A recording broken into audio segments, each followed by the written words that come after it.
want to introduce Libby from One Love Foundation, and we also have two guest speakers here from Ballard High School, two students who are going to read a personal statement and talk a bit about how why this is important to them.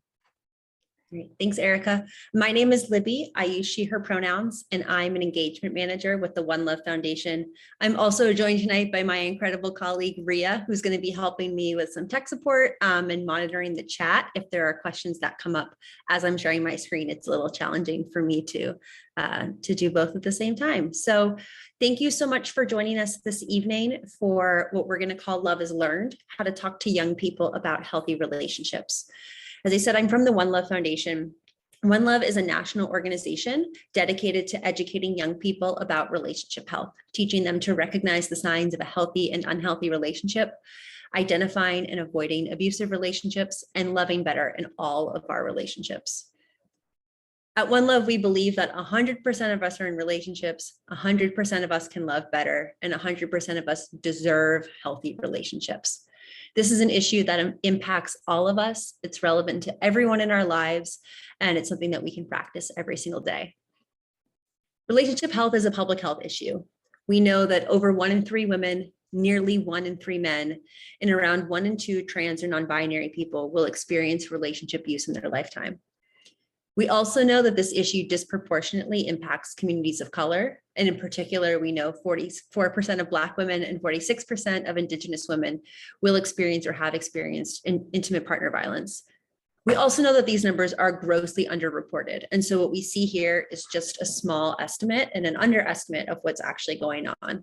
So this is something that's deserving of a large scale prevention effort, and it can start really, really early. So I'm really grateful that you all as middle school parents and guardians are here to start this conversation. So luckily we have good news. We are joined today by 2 incredible students from Ballard High School who have really spearheaded a lot of the work that Ria and I have been able to do in Seattle this year because they believe that this is an issue that's important to their community. Students know that relationships are something that they want to talk about, that they need to talk about, and they want to talk about it. So I am going to now pass it over to Zoe and Lola to share their experience, why this is something that matters to them, and to also share a testimony from one of their classmates about their experience in middle school. Hi, everyone. My name is Zoe. I go by she, her pronouns. My name is Lola, and I also use she, her pronouns. And we're both juniors at Ballard High School, and we are the founders and leaders of Seattle Students Against Sexual Violence, or as we often refer to it, SASV. So we've been working closely with the Ballard principal, Dr. Williams, and Libby and Ria from the One Love Foundation to make teacher trainings at Ballard happen. And we are super excited about this collaboration with One Love and how it can expand to parents at other schools. We first came up with the idea for SASV at the end of last school year, and we started to work on it a lot over the summer. We collaborated with Youth Against Sexual Violence, which is a national student-run organization, and they helped us to get going, taught us a ton about how to instigate this specific kind of change in schools, and connected us with Libby and Ria at One Love. By the time school had started, we had many goals and things we wanted to tackle at Ballard, and one of the main ones was getting teacher trainings to happen. Now we are super excited that the PTSA has pushed for these parent trainings to happen as well, both at Ballard and at Whitman. So we will be reading the anonymous testimony of a former student at Whitman Middle School. This story demonstrates the common experience of many students who go through this sort of trauma. The testimony has been slightly edited with permission from the student, but all the information stated is true. Here's the testimony. When I was 13, I was in an extremely toxic relationship where I was manipulated into intimate things with my male partner, also 13. During that time, I was raped. Although coercion is also rape, by far the most traumatic experience for me was being physically forced, which was extremely painful. This experience was during the pandemic, and I had basically no friends. I also had almost completely stopped going to online school after we had broken up. My behavior had clearly changed, and yet no teacher realized or cared enough to look into my circumstances. I didn't realize that the abuse I went through wasn't normal until months later. After a few months of telling practically no one, I decided to post about my assault on social media. I don't know how my school found out about it, but they reported my assault to the police without my consent. This assault didn't happen on school grounds, and the abuse was no longer occurring. The report triggered a series of events at home and in school, and I was forced to disclose the fact that I had been raped to my parents. There were zero consequences for the boys at school. They weren't suspended or expelled.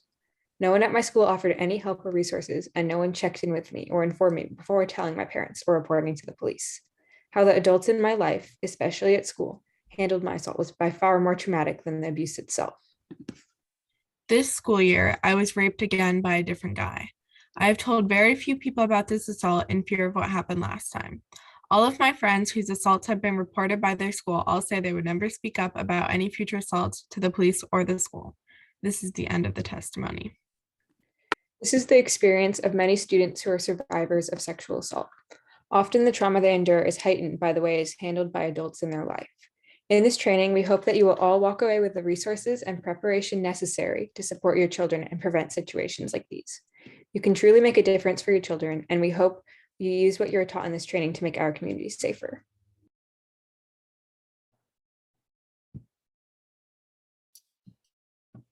Thank you both. Thank you so much, Zoe and Lola, for sharing that testimony with us.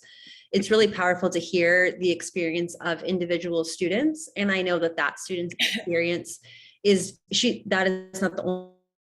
Similar stories have been told across the city, across the state, and across the country especially over the last 2 years. Students who have lost access to a lot of their support systems during shutdown, lockdown, quarantine, and it's been harder for them to seek the resources that they need and to talk about their relationships. But we know how important it is to be able to have these conversations. And we know that a lot of how situations are handled are not handled out of malicious intentions. It's not because we don't care about students, but it's because we don't have the language to have these conversations with the kindness, care, and support that students need. So part of what we're going to be talking about tonight is giving you all the resources and language to have supportive, transparent, honest, kind conversations with the young people in your lives so that we can prevent other students from experiencing what Zoe and Lola have described for us today. Sorry, I'm going to ask that everyone mute themselves for now. If you have a question, we can use the hand raise feature, or you can put your questions in the chat and Ria will alert me if there is a question. But I encourage you to ask questions throughout. This is a time for you all to ask and to learn from us. So again, talking about relationships is really hard. These conversations can be challenging, they can be uncomfortable, they can require vulnerability, and they require us to talk about things that we may have never spoken out loud before, but the conversations are important and can be life-saving. So what I really want to encourage you all to do is to be open-minded and to think about some of the different ways that we may present tonight might be different than what you've experienced in the past or heard of in the past about how to talk to your young people. So I also want to highlight when we talk about relationships, we aren't just talking about romantic relationships. I think this is especially important for middle school students. Middle school is a time when there are so many different students have different levels of maturity, levels of readiness, levels of experience in their relationships. And being able to talk about healthy and unhealthy friendships is just as important, if not more important, at that age group, as opposed to strictly talking about romantic relationships. We know research tells us that we learn the behaviors that we bring to our romantic relationships, we learn in our friendships. We learn how to treat each other. We learn how we want to be treated. We learn about our boundaries from how we interact with our friends. So as we're talking tonight, I want you to think not only about romantic relationships for your young people, but about friendships, about relationships in our families. We're thinking here specifically peer-to-peer, so siblings, cousins in the same age group, teammates, if you're on a sports team, classmates that they may encounter in school. And also for you all as adults, you have colleagues. If you're working, you have community members. In part of this PTSA, you have relationships with each other. I talk to Ria all the time. I say it's my better half. We have a great relationship where we try really hard to practice healthy behaviors. But again, it takes practice. We talk about it a lot. So all these relationships, keep these in mind. I'm also going to do my best to be using relationship neutral and gender neutral words throughout. We want to make sure that this feels accessible for folks of all gender identities, sexual orientations, and can be applicable to any and all relationships in your lives. So we have the 10 signs of a healthy and unhealthy relationship. This is something that we ground everything we do in these 10 signs. I'm going to play a video right now. It's about 3.5 minutes long, and it talks through all of these different behaviors. When we talk about the signs, we're talking about behaviors, not emotions. These are things that we can see, things that we can hear, also things that we can feel. And this really gives us the language to describe what we see happening in our young people's relationships. So I am going to switch. I think that captions are already on, but I'll do my best to make sure that they're on, and enjoy the video. One Love teaches the difference between healthy and unhealthy relationship behaviors because everyone can benefit from learning how to love better.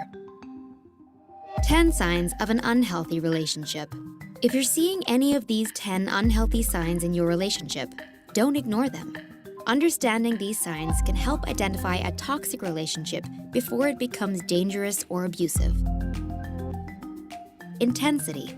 When someone expresses very extreme feelings and over-the-top behavior that feels overwhelming. Possessiveness.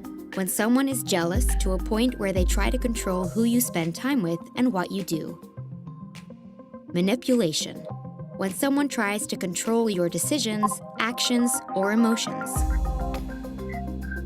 Isolation. When someone keeps you away from family, friends, and other people. Sabotage. When someone purposely ruins your reputation, achievements, or success. Belittling. When someone does and says things to make you feel bad about yourself. Guilting. When someone makes you feel responsible for their actions or makes you feel like it's your job to keep them happy. Volatility. When someone has a really strong, unpredictable reaction that makes you feel scared, confused, or intimidated. Deflecting responsibility. When someone repeatedly makes excuses for their unhealthy behavior. Betrayal. When someone is disloyal or acts in an intentionally dishonest way. 10 signs of a healthy relationship.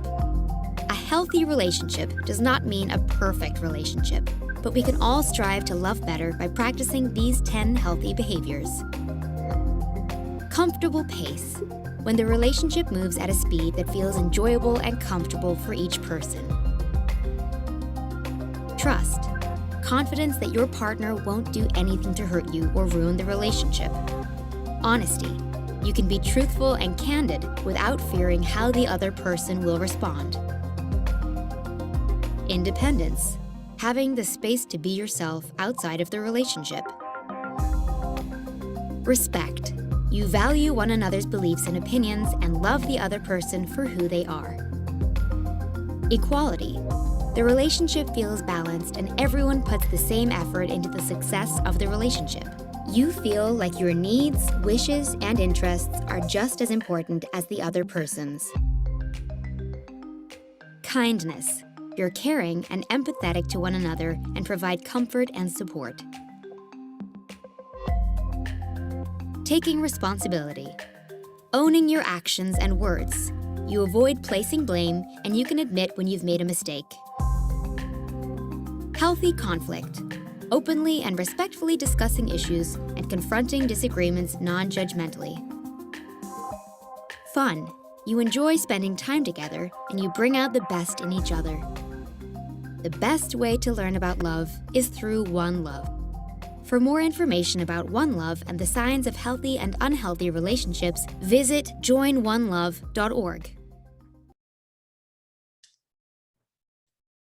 All right, so those are our 10 signs of a healthy and unhealthy relationship. I'm now going to walk us through talking a little bit more in detail about these signs and thinking about what does it mean to have healthy and unhealthy relationships with the young people in your lives. Give me one moment to just queue up the right slides after the video.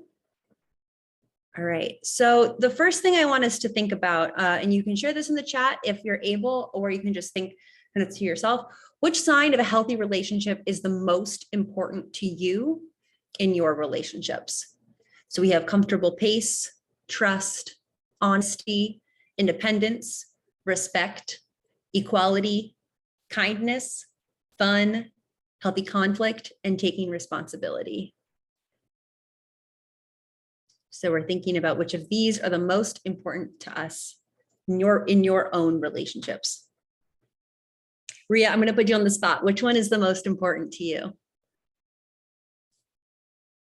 Let's see. I would say I like comfortable pace. I think it's really important to think about in any type of relationship, especially romantic though, because I think a lot of the warning signs get missed because the relationship is not moving at a pace that is comfortable for both parties. And there's not enough time to get to know the actual person so that you're comfortable communicating what your needs are, especially when it comes to your boundaries and what it is that you really want in a relationship. So I think comfortable pace is really important. And it takes time to kind of like develop and know what that is and to speak comfortably about that too. Yeah, absolutely. I love comfortable pace. That is the one of the 10 that I wish I knew the most when I was younger. Do we have any responses in the chat? Let's see. Yes, I find kindness to be extremely important in my own relationships. That's from Zoe, and Lola says, I think respect is essential to a healthy relationship for her. Absolutely. I think these are so important. Thank you everyone for sharing. And for those of you who didn't share, hopefully this gave you some ideas as well. All right, for those of us who are parents and guardians in the room, which sign of a healthy relationship is most important to you in this role as a parent or guardian? Or if you're not a parent or guardian, in your relationship with your parents, what sign is most important there?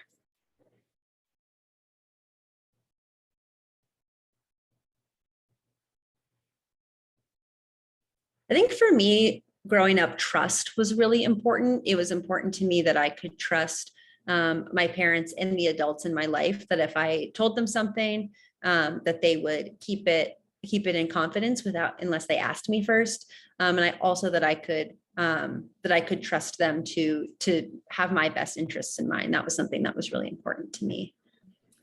Jess also says respect. Mm-hmm. Respect is huge.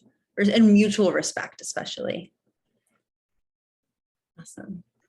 All right, and the last question for now for the group is, which unhealthy signs do you see the most in your young people's relationships?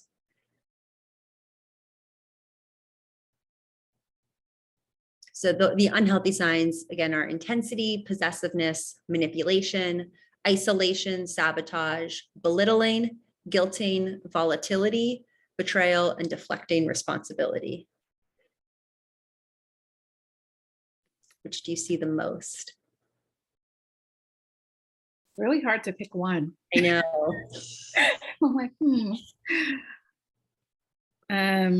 let's see. Zoe says, I've observed manipulation, whether it be purposeful or accidental, among some of her peers. Yes. And so I love that you talked about purposeful or accidental. We all do unhealthy things, sometimes unintentionally. And so recognizing that we can show all of these things without intending to doesn't relieve us of responsibility for having done them, but it does kind of help us to understand, oh, okay, now I have to pay attention to what I'm doing and I can learn from my behavior.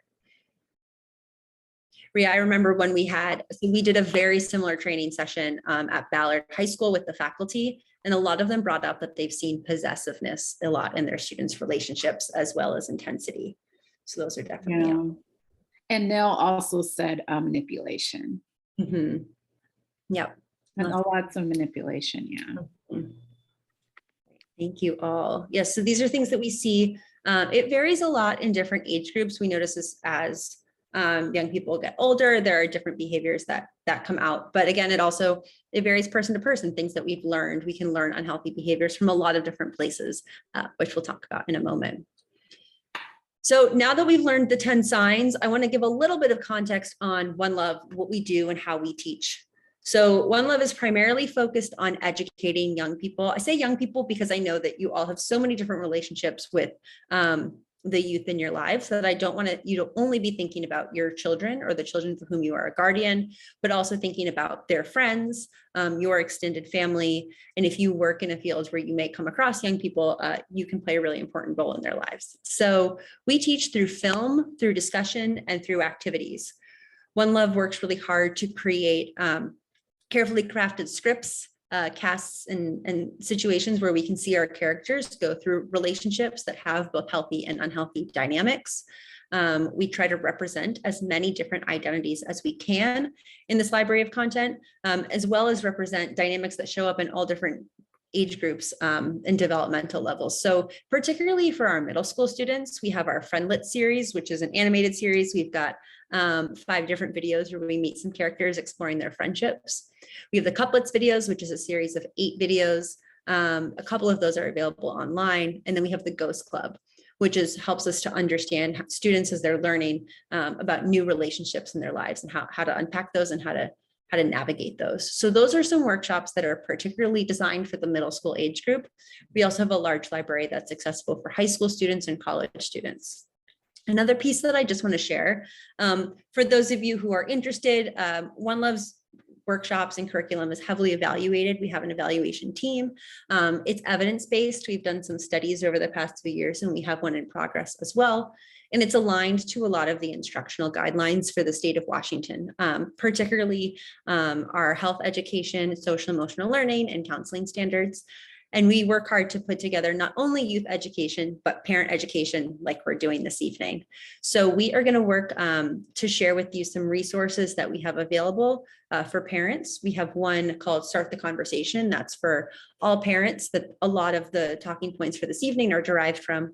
We also have one specifically for parents of LGBTQ+ students that really helps you to identify how to use different language and what's the best way to have conversations around those particular identities in your students. So you can stick around and answer questions and make sure that those resources get sent to you all.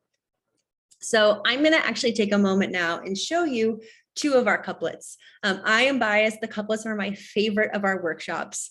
And I love the couplets because they are so adaptable. We have these little blobs. We have in this one, we've got a blue blob and an orange blob, and we're going to see them right now in both a healthy scenario and an unhealthy scenario where we get to compare that's love and that's not love.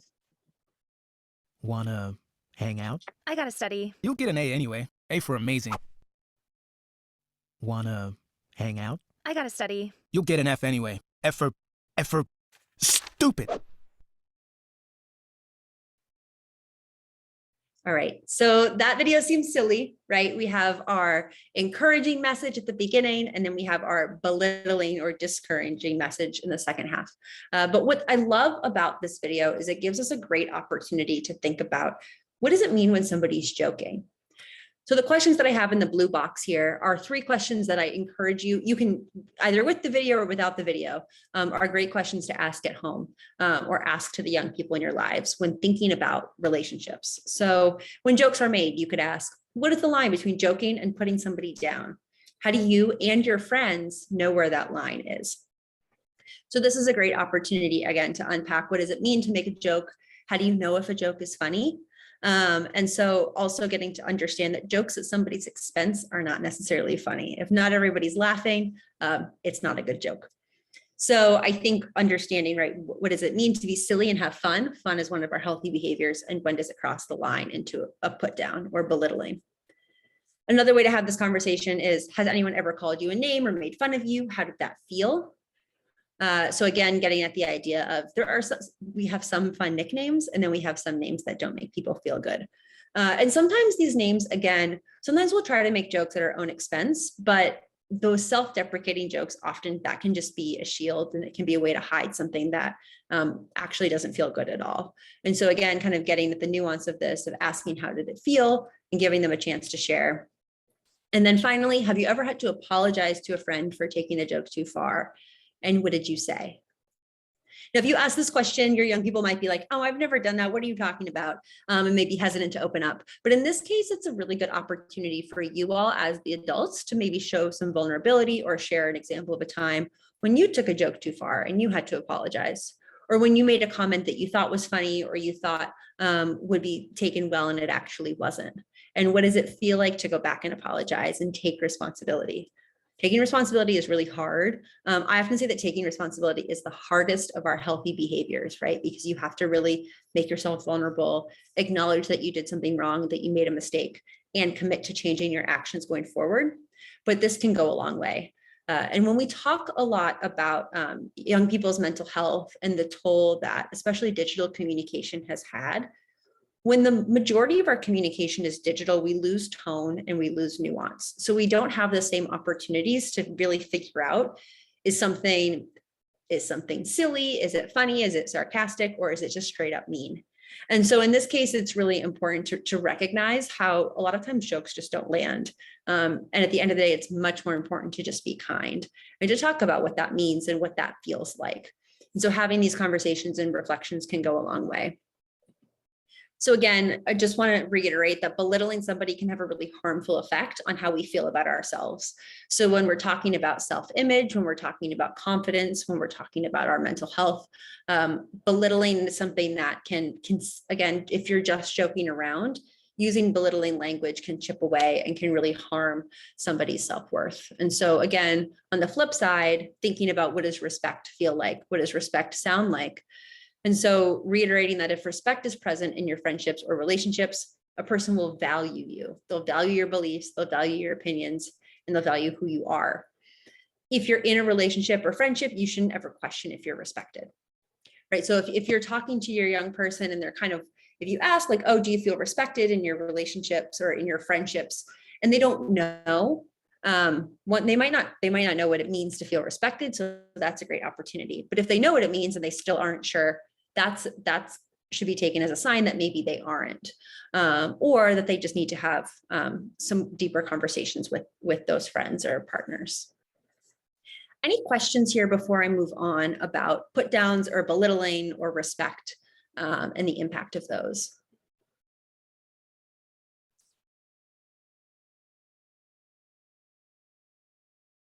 All right, I will keep going.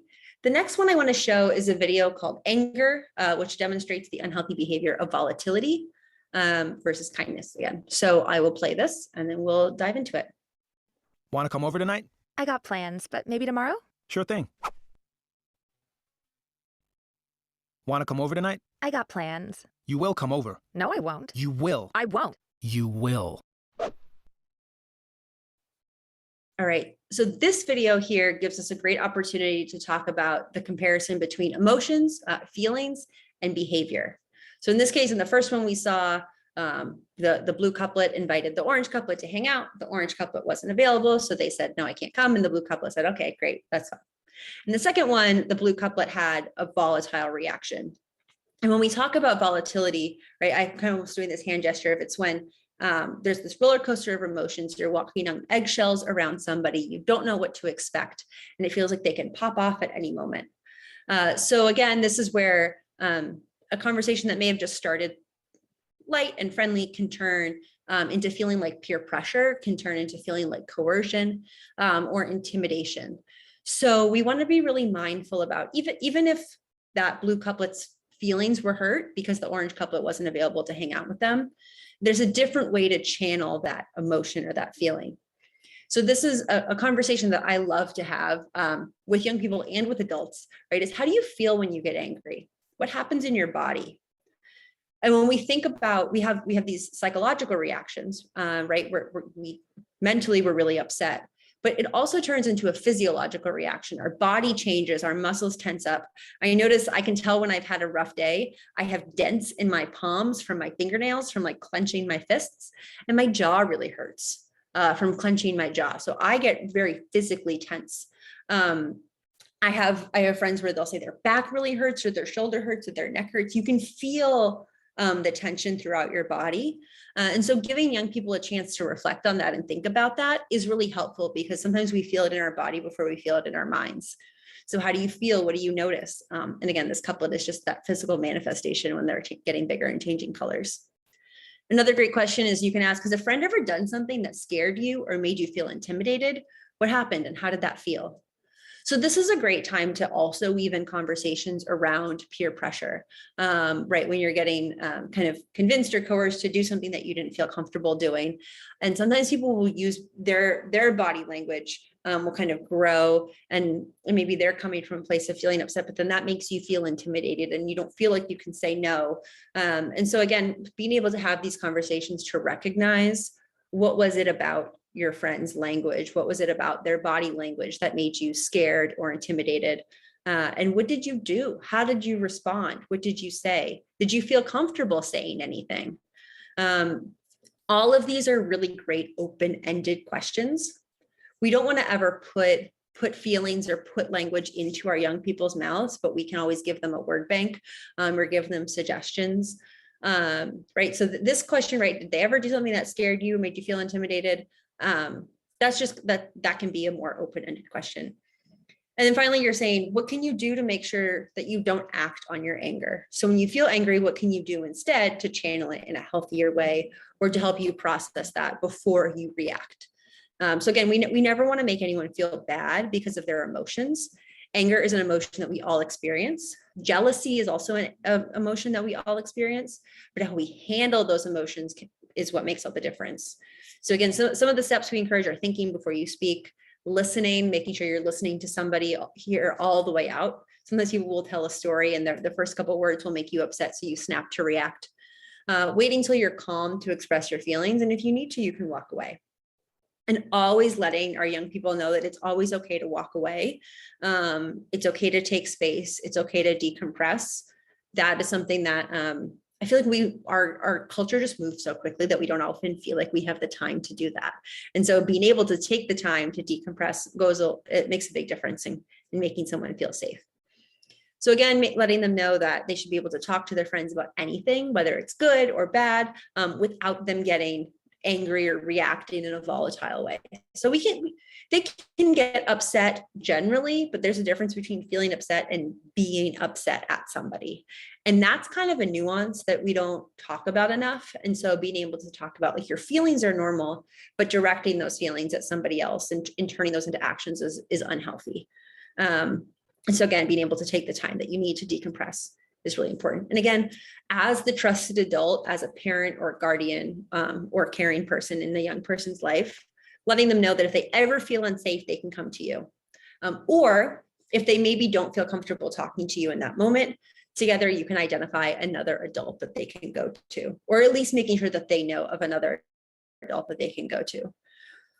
When we do these programs with students in schools or out in the community with all young people, this is a question I often ask is, who is an adult that you would go to if you needed help? And we teach young people to identify what we call the 3 Ps. Peers, so do they have friends that they can go to?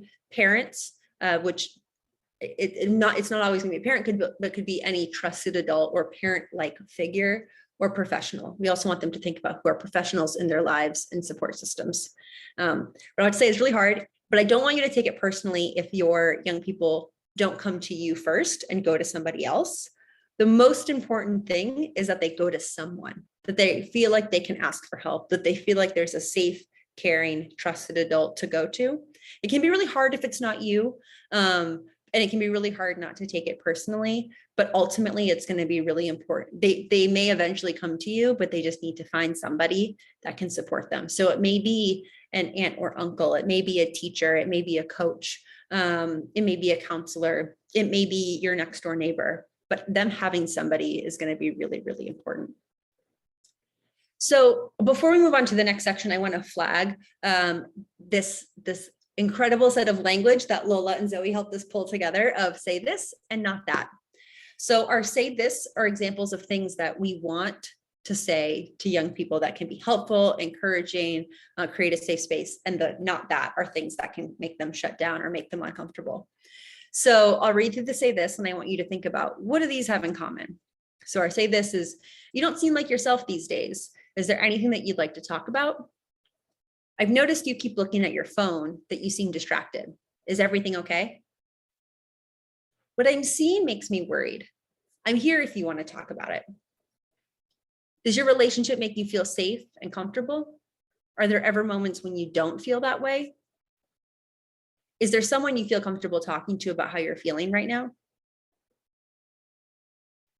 All of these are open-ended questions. Some of them are yes or no questions, but they're still open-ended in that they can start a conversation, and they can open the door for young people to step in and share what's going on. If it's a yes or no question, right, then the response is, if it's like, no, I feel great, or like, yes, everything's fine, right, then you can say like, wonderful. Well, if that changes, I'm here to talk. If the answer is, yes, there is something I want to talk about. No, everything isn't okay. Yes, there are moments when I don't feel safe. You can say, tell me more. Or if you feel comfortable, I'd love to hear more. Or even just like, what do you mean by that?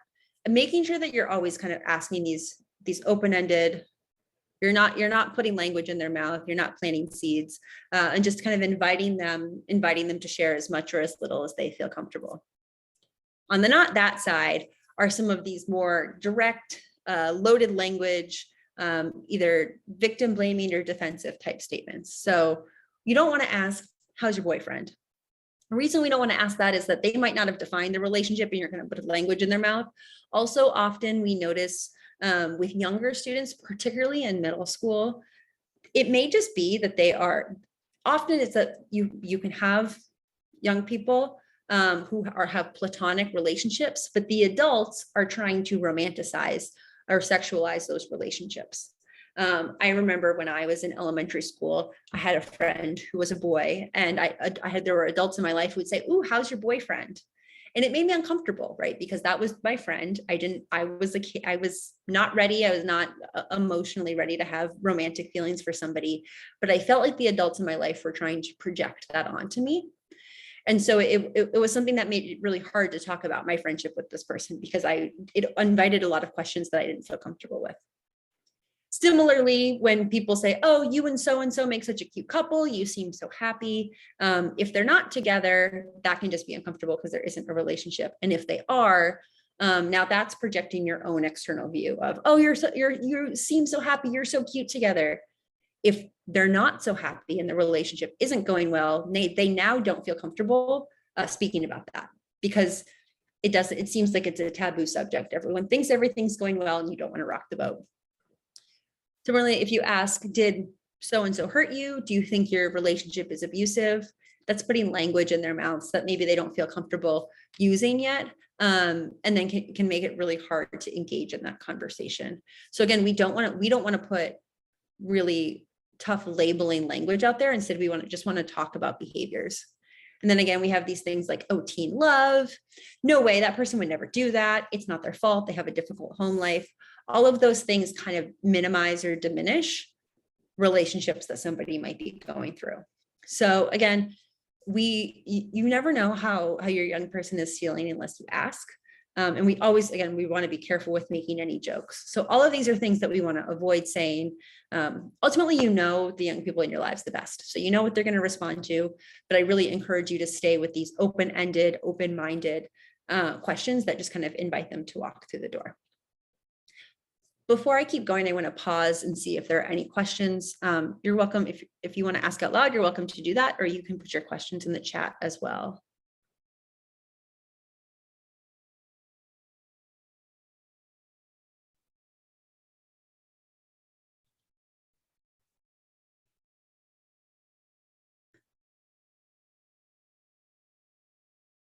All right, I will keep going.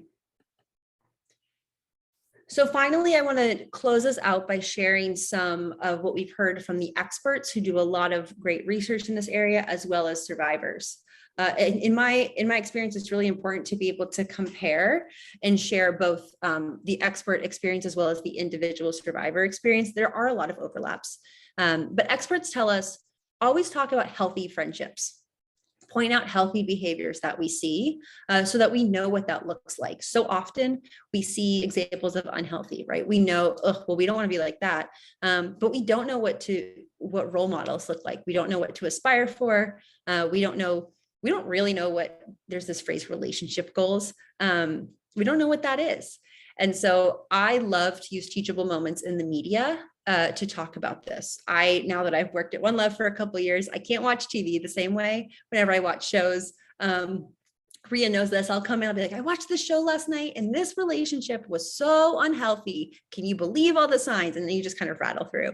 And so it's a really great opportunity this is a great way to have these conversations at home. If you're sitting on the couch talking to your young people, watching the TV show, as moments pop up, you can point out like, oh, that was such a great example of taking responsibility, or, oh, look at that independence. Even just kind of labeling that there reinforces for them like, oh, that's something that I should model, that's something that I should want to follow or repeat. Similarly, you can also point out unhealthy behaviors, but the experts say that at this age in particular, it's really important to reinforce the healthy behaviors. It's also important to talk about consent early and what that means in a non-sexual context.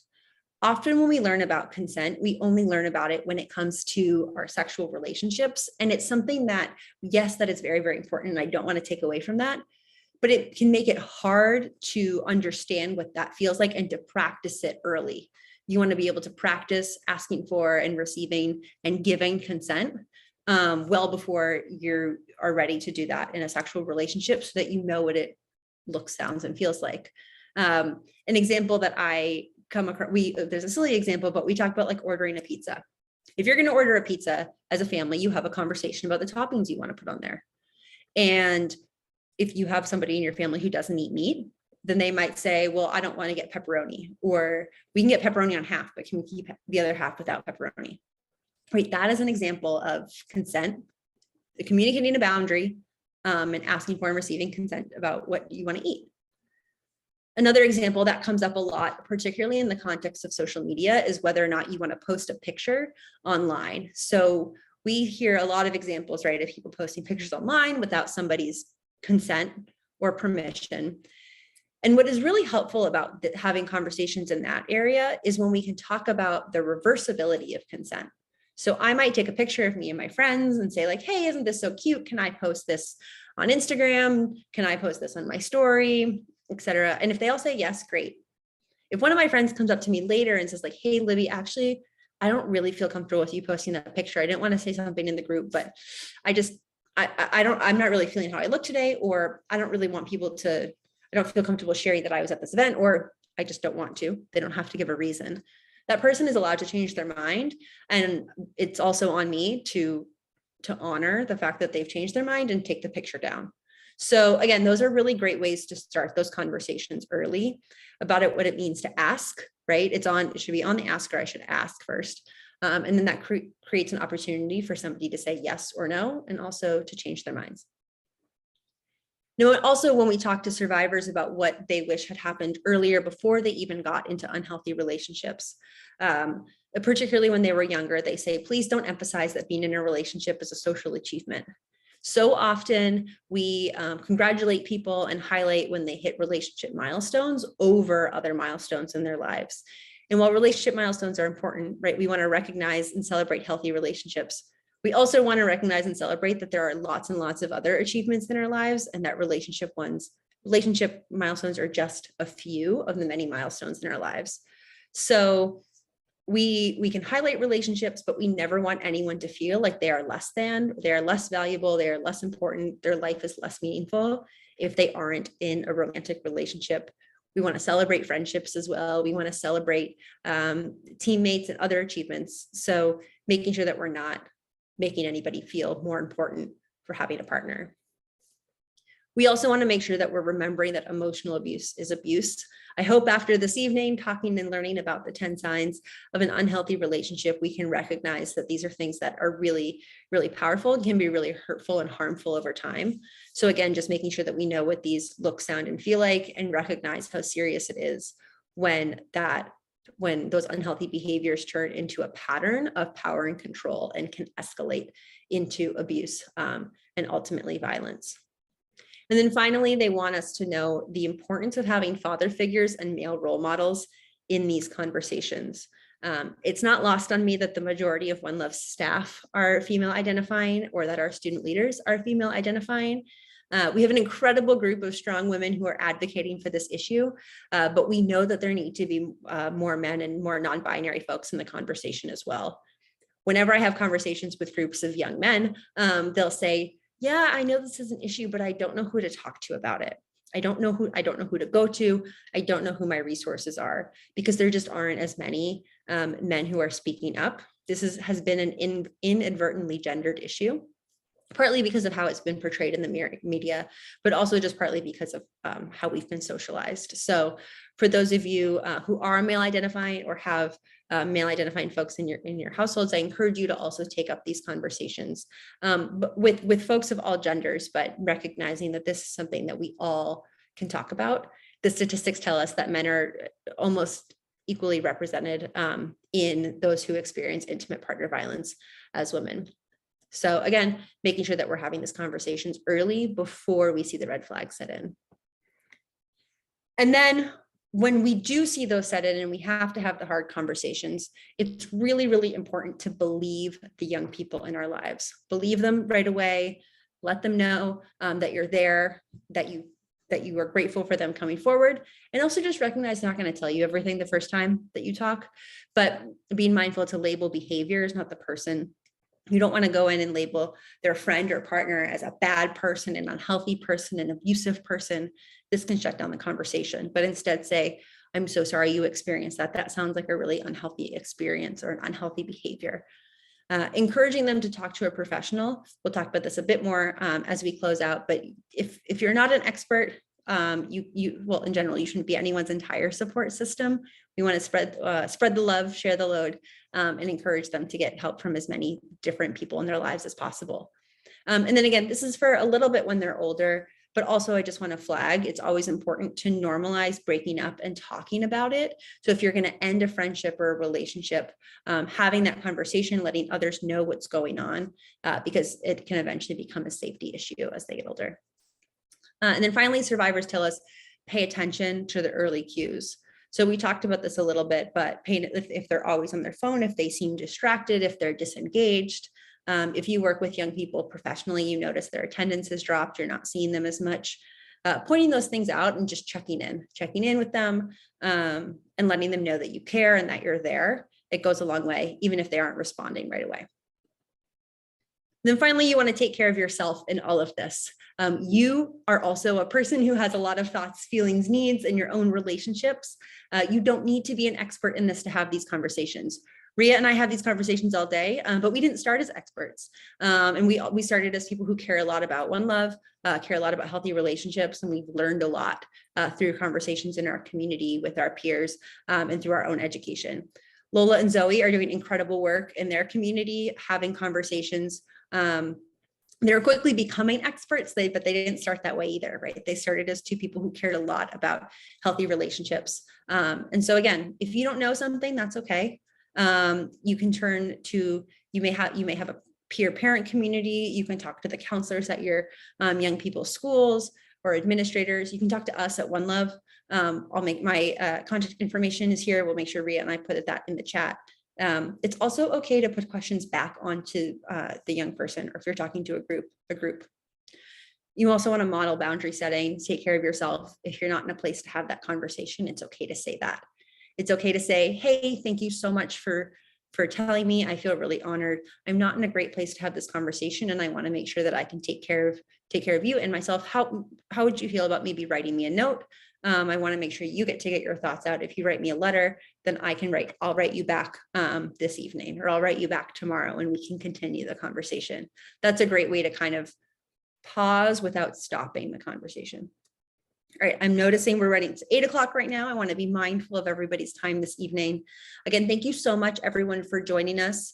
If you have an opportunity, apparently, like Ria said, we're having trouble putting some things in the chat, but if you are able to screenshot, or if you're watching the recording, to pause, this is a list of some of our great national resources that we recommend for help. Even if Love is Respect is a great one for young people in particular, but all of these are really incredible. And navigating relationships. Even if you're not sure, it's always free to ask. And you can call and they can give you advice, and they can refer you to somebody else if they aren't the best resource. And then finally, you can stay in touch with us. You're welcome to contact me or Ria. We'll make sure we get our emails in the chat. You can follow us on social media at Join One Love. And then if you're free this Saturday,